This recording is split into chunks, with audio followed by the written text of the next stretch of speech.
I'm not going to hold you in suspense, and you probably already saw the thumbnail anyway. But if you distill all 1,179 minutes of the Harry Potter films down to just one iconic shot, this is the one magical shot that defines the franchise. But what makes this shot feel so incredibly special even more than 25 years later, or I guess almost 25 years later, depending on when you're watching this video?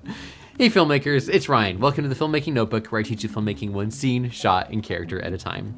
Now, this is the first video in a series where we examine one incredible shot at a time, learn how it was crafted, and how it was designed to emotionally impact you, the audience. The very first shot on our list, from Harry Potter and the Philosopher's Stone, or Sorcerer's Stone, is incredibly short, but its execution is ridiculously simple. This shot has only one thing to convey: that a certain wand has chosen Harry Potter. This is the moment where the magic truly becomes real for Harry, and this is conveyed through the specific angle. Notice that the camera is placed slightly low, looking up at Harry. This is done to convey a sense of power, foreshadowing the wizard Harry is destined to become. But the angle is very subtle, reflecting that Harry is still very young and hasn't even started his formal training yet. But this low angle hints at his potential for greatness. But it's what's alongside the low angle that starts to sprinkle the magic into the scene. Because coupled with that low angle is a very short push-in, drawing us in. That subtle movement subconsciously tells us that this moment is special, indicating how important these precise seconds are for Harry and his journey. These are all fine cinematography techniques for sure, but what really sells this scene is the sudden glow and rush of wind around Harry, reflecting that this wand has indeed chosen the boy who lived, reinforcing his place in the story and his destiny to become a great wizard. But there's one more piece of the composition that makes this shot a masterpiece. Harry is placed exactly on the leftmost rule of thirds line. The rule of thirds divides our scene into 3 equal sections, creating a visually pleasing look by creating balance in the frame's composition. Since our eyes naturally read from left to right, that translates to how we view shots, almost imperceptibly starting at the left before taking on the right. It's something we don't even know we're doing, but we subconsciously do that. So based on this, framing Harry on the leftmost rule of thirds line is an intentional placement designed to make you subconsciously understand that Harry is the most important element in this scene. Not the background, not Ollivanders, a little bit of it that we can see in this shot anyway, but it's Harry. And the last and arguably most important element that makes this shot work so well is the extremely precise lighting.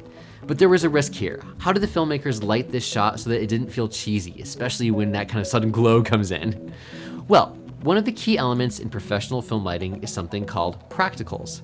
Practicals are light sources that we can see in the shot and that are part of the scene's environment. They help your eyes accept why a scene is lit in a certain way because we see where the light is supposedly coming from. And this shot is a great example of that. Daniel Radcliffe is not actually being lit by this lamp or this back hallway.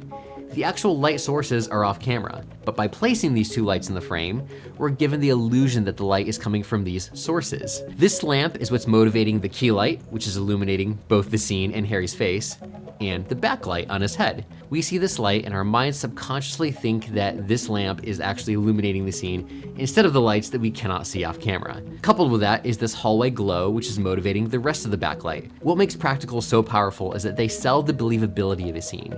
Even if practically a single lantern would never throw this much light onto Harry's face, especially not at the angle he's turned.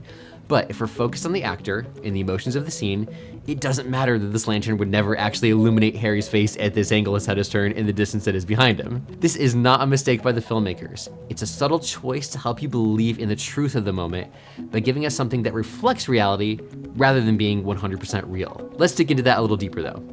Practicals are not meant to provide accurate lighting, but rather to give the audience a visual sense of where the light is originating. We see a yellow lantern and a yellow hallway glow, so our mind then accepts the yellow light cast on Harry for the shot, as well as the quick increased glow when the wand chooses him. We don't even question why there's suddenly a glow in his face out of nowhere without an actual light source. Of course that, source is supposed to be the wand itself in the act of choosing Harry, but this wand light avoids looking cheesy because the color of the wand light matches the color of the practical lights that are already in the shot. It's just subtle enough that you don't care that it couldn't actually happen. And there's really one final thing that marries all of this together. What ultimately sells the magic is that final subtle dash of wind for dramatic and emotional effect. It doesn't last long, it really can't, or it would very quickly descend into that cheesy territory, but that wind is necessary to give life to the magic. It also helps hide the fact that the lights are very briefly increasing. By mixing all of these very subtle elements together very quickly, In the time it takes us for us to take it all in, we can't focus on how the trick is accomplished. We simply buy into the emotions and the magic, which is really what good cinema is all about. Forgetting the illusion and going on an epic journey. In this video, we break down even more shots from the first Harry Potter movie, but let me know if there's a very specific shot you want me to break down next from a different movie. And until next time, get offline and go create something epic.